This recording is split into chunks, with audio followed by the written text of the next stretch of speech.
तयार चपातीच्या पिठातील भेसळ. गव्हाचा पीठ रंग पांढरा होण्यासाठी त्यात खडूची पावडर मिसळतात. चपात्या मऊ होण्यासाठी पिठात स्किम्ड मिल्क पावडर वापरतात. तसेच मैदासुद्धा मिसळतात.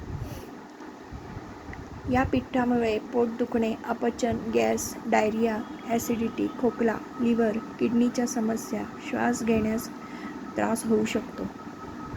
डाळीच्या पिठात हळद, पिवळी माती मिसळतात. तांदळाच्या पिठात स्टार्च मिसळतात. यामुळे हे पीठ पांढरे दिसते. पिठातील भेसळ तपासणे. 1 ग्लासमध्ये पाणी घ्या.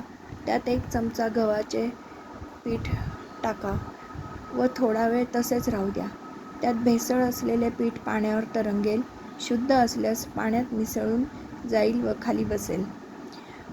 थोडे पीठ जाळून पहा. धीम्या अग्नीवर थोडे पीठ जाळा. पांढरी राख झाली तर त्यात खडूची पावडर आहे. शुद्ध असेल तर जळल्यावर हलका वास येईल आणि त्याची राख होईल. मिरची पावडर मध्ये भेसळ. ग्लासमध्ये पाणी घ्या. त्यात मिरची पावडर टाका. गाळ तपासून पहा. जर चोळल्यानंतर हाताला खडखडीत पदार्थ लागला तर त्यात विटकर किंवा वाळू आहे. साबणासारखे गुळगुळीत लागले तर त्यात सोपस्टोनची भेसळ असते. काळी मिरीमध्ये पपईच्या बियांची भेसळ केली जाते. या पाण्यामध्ये टाकल्यास अल्कोहोलच्या पाण्यात टाकल्यास काळी मिरी खाली बसते व पपईच्या बिया तरंगतात.